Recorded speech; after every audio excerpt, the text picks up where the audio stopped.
രാഷ്ട്രീയം വീണ്ടും തിളച്ചുമറിയുന്നു. ശിവസേനയ്ക്ക് പിന്നാലെ NCPയിലും വിമതസ്വരം ശക്തമാകുന്നു.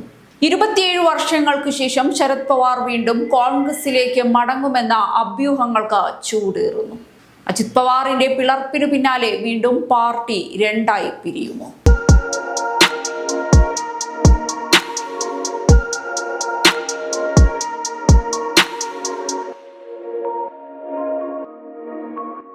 മഹാരാഷ്ട്ര രാഷ്ട്രീയത്തിൽ വീണ്ടും വലിയ ചലനങ്ങൾക്ക് വഴിയൊരുങ്ങുകയാണ്. ശിവസേനയുടെ പിളർപ്പിന് പിന്നാലെ ഇപ്പോൾ NCPയിലും വിമതസ്വരം ശക്തമാകുന്നതായാണ് റിപ്പോർട്ടുകൾ.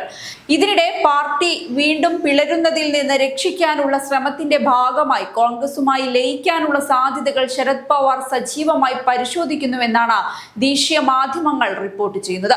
എന്നാൽ മറുവശത്ത് പാർട്ടിയിലെ ഒരു വിഭാഗം NDAയിലേക്ക് ചേക്കേറണമെന്ന ആവശ്യവും ശക്തമായി മുന്നോട്ട് വയ്ക്കുന്നു. അതുകൊണ്ട് തന്നെ മഹാരാഷ്ട്ര രാഷ്ട്രീയത്തിന്റെ ഭാവി നിർണ്ണയിക്കുന്ന നിർണായക വഴിത്തിരിവിലൂടെയാണ് NCP കടന്നു പോകുന്നത്. 1999 കോൺഗ്രസ് നേതൃത്വത്തിനെതിരായ അഭിപ്രായ ഭിന്നതയെ തുടർന്ന് ശരത് പവാർ, PS ആഗ്മ, താരിഖ് അൻവർ എന്നിവർ ചേർന്ന് ദേശീയവാദ കോൺഗ്രസ് പാർട്ടി രൂപീകരിച്ചത്.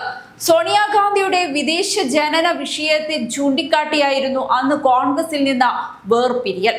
തുടർന്നുള്ള വർഷങ്ങളിൽ മഹാരാഷ്ട്ര രാഷ്ട്രീയത്തിലെ ഏറ്റവും ശക്തമായ പ്രാദേശിക ശക്തികളിലൊന്നായി NCP വളർന്നു. കോൺഗ്രസിനൊപ്പം നിരവധി തവണ സർക്കാർ രൂപീകരിക്കുകയും ദേശീയ രാഷ്ട്രീയത്തിലും ശ്രദ്ധേയ സാന്നിധ്യമാവുകയും ചെയ്തു. എന്നാൽ കാലക്രമേണ പാർട്ടിയുടെ സ്വാധീനം മഹാരാഷ്ട്രയിലേക്ക് മാത്രം ചുരുങ്ങി. 2023 ശരത് പവാറിന്റെ അനന്തരവനായ അജിത് പവാർ വലിയ രാഷ്ട്രീയ നീക്കത്തിലൂടെ NCPയെ രണ്ടായി പിളർത്തി. അദ്ദേഹം അനുയായികളോടൊപ്പം BJPയും ഏക്നാഥ് ഷിൻഡെ നയിക്കുന്ന ശിവസേനയും ഉൾപ്പെട്ട മഹായുതി സർക്കാരിന്റെ ഭാഗമായി. ഉപമുഖ്യമന്ത്രിയായി അജിത് പവാർ അധികാരത്തിലെത്തി. ഈ നീക്കത്തോടെ പാർട്ടിയുടെ നിയമസഭാ ശക്തിയും സംഘടനാ സംവിധാനവും വലിയ തിരിച്ചടി നേരിട്ടു. പിന്നീട് തിരഞ്ഞെടുപ്പ് കമ്മീഷൻ പാർട്ടിയുടെ പേരും ചിഹ്നവും അജിത് പവാർ വിഭാഗത്തിന് അനുവദിച്ചതും ശരത് പവാർ പക്ഷത്തിന് മറ്റൊരു തിരിച്ചടിയായി. ഇപ്പോൾ ശരത് പവാർ പക്ഷത്തിനുള്ളിലും അസംതൃപ്തി ഉയരുന്നതായാണ് റിപ്പോർട്ടുകൾ. പാർട്ടിയുടെ പാർലമെന്ററി സാന്നിധ്യം വളരെ പരിമിതമായ സാഹചര്യത്തിൽ ഭാവിയെക്കുറിച്ചുള്ള ആശങ്കയാണ് പല നേതാക്കളെയും അലട്ടുന്നത്. നിലവിൽ NCPക്ക് പാർലമെന്റിൽ 10 അംഗങ്ങളാണുള്ളത്. ലോക്സഭയിൽ 8 MP-മാരും രാജ്യസഭയിൽ 2 അംഗങ്ങളും. ഇതിൽ ഭൂരിഭാഗം MP-മാരും അധികാരപക്ഷത്തോട് ചേർന്ന് രാഷ്ട്രീയ ഭാവി ഉറപ്പിക്കണമെന്ന നിലപാടിലാണ് എന്നാണ് റിപ്പോർട്ടുകൾ. ശരത് പവാറിന് മുന്നിൽ വിമത വിഭാഗം 2 പ്രധാന നിർദ്ദേശങ്ങളാണ് മുന്നോട്ട് വെച്ചിരിക്കുന്നത്. അതിലൊന്നാമത് ഏക്നാഥ് ഷിൻഡെ നയിക്കുന്ന ശിവസേനയിൽ ലയിച്ച് NDAയുടെ ഭാഗമാകുക. രണ്ടാമത്തേത് NCP മുഴുവനായും NDA സഖ്യത്തിൽ ചേരുക. ഈ 2 നിർദ്ദേശങ്ങളും ശരത് പവാർ ഇതുവരെ അംഗീകരിച്ചിട്ടില്ലെന്നാണ് അടുത്ത വൃത്തങ്ങൾ പറയുന്നത്. BJPക്കെതിരായ നിലപാട് തുടരണം എന്ന അഭിപ്രായത്തിലാണ് അദ്ദേഹം. ഈ സാഹചര്യത്തിലാണ് കോൺഗ്രസുമായി ലയിക്കാനുള്ള സാധ്യതകൾ വീണ്ടും ചർച്ചയാകുന്നത്. കഴിഞ്ഞ നിയമസഭാ തിരഞ്ഞെടുപ്പിന് മുൻപും ഇത്തരം ഒരു ചർച്ച നടന്നിരുന്നു. എന്നാൽ തിരഞ്ഞെടുപ്പ് കഴിയുന്നതുവരെ തീരുമാനം മാറ്റിവെക്കുകയായിരുന്നു. ഇപ്പോൾ വീണ്ടും ആ ചർച്ചകൾ സജീവമായെന്നാണ് വിവരം. മഹാരാഷ്ട്രയിലെ കോൺഗ്രസ് നേതൃത്വത്തിന് അടിസ്ഥാനപരമായി എതിർപ്പില്ലെന്നാണ് റിപ്പോർട്ടുകൾ. എന്നാൽ ലയനം നടന്നാൽ സംഘടനാ പദവികളും തിരഞ്ഞെടുപ്പ് സീറ്റുകളും നേതൃസ്ഥാനങ്ങളും എങ്ങനെ പങ്കിടുമെന്നതാണ് പ്രധാന വെല്ലുവിളി.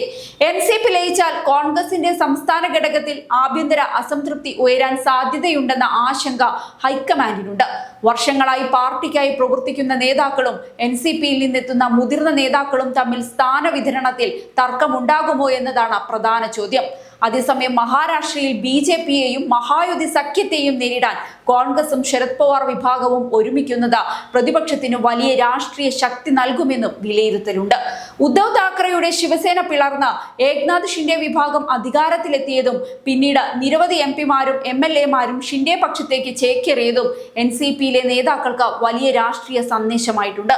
പ്രതിപക്ഷത്ത് തുടരുമ്പോൾ രാഷ്ട്രീയ ഭാവി അനിശ്ചിതമാണെന്നും അധികാരപക്ഷത്തോടൊപ്പം നിന്നാൽ വികസനവും മന്ത്രിസ്ഥാനവും ഉൾപ്പെടെയുള്ള രാഷ്ട്രീയ അവസരങ്ങളും ലഭിക്കുമെന്നും ചില നേതാക്കൾ കരുതുന്നതായാണ് റിപ്പോർട്ടുകൾ. നിലവിൽ മഹാരാഷ്ട്രയിലെ പ്രതിപക്ഷ സഖ്യമായ മഹാവികാസ് അഘാഡിയിൽ കോൺഗ്രസ് ഉദ്ധവ് താക്കറെ വിഭാഗം, ശിവസേന ശരത് പവാർ വിഭാഗം, NCP എന്നിവരാണ് പ്രധാന കക്ഷികൾ. ഇവയിൽ വീണ്ടും വലിയ മാറ്റമുണ്ടായാൽ സംസ്ഥാന രാഷ്ട്രീയത്തിന്റെ സമവാക്യങ്ങൾ പൂർണ്ണമായും മാറാനും സാധ്യതയുണ്ട്. NCP കോൺഗ്രസിൽ ലയിക്കുമോ അതോ പാർട്ടിക്കുള്ളിലെ വിമതർ NDAയിലേക്ക് ചുവടുമാറ്റുമോ എന്നതാണ് ഇപ്പോൾ രാഷ്ട്രീയ കേന്ദ്രങ്ങൾ ഉറ്റുനോക്കുന്നത്.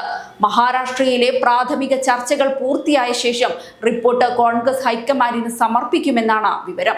തുടർന്ന് ദേശീയ നേതൃത്വം അന്തിമ തീരുമാനമെടുക്കും.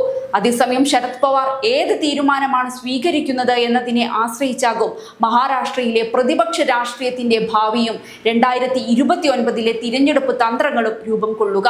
ഒരിക്കൽ കോൺഗ്രസ് വിട്ട് സ്വന്തം പാർട്ടി രൂപീകരിച്ച നേതാവ് 2.5 പതിറ്റാണ്ടിന് ശേഷം വീണ്ടും കോൺഗ്രസിലേക്ക് മടങ്ങുമോ എന്ന ചോദ്യത്തിനാണ് ഇപ്പോൾ രാഷ്ട്രീയ ലോകം ഉത്തരം അന്വേഷിക്കുന്നത്.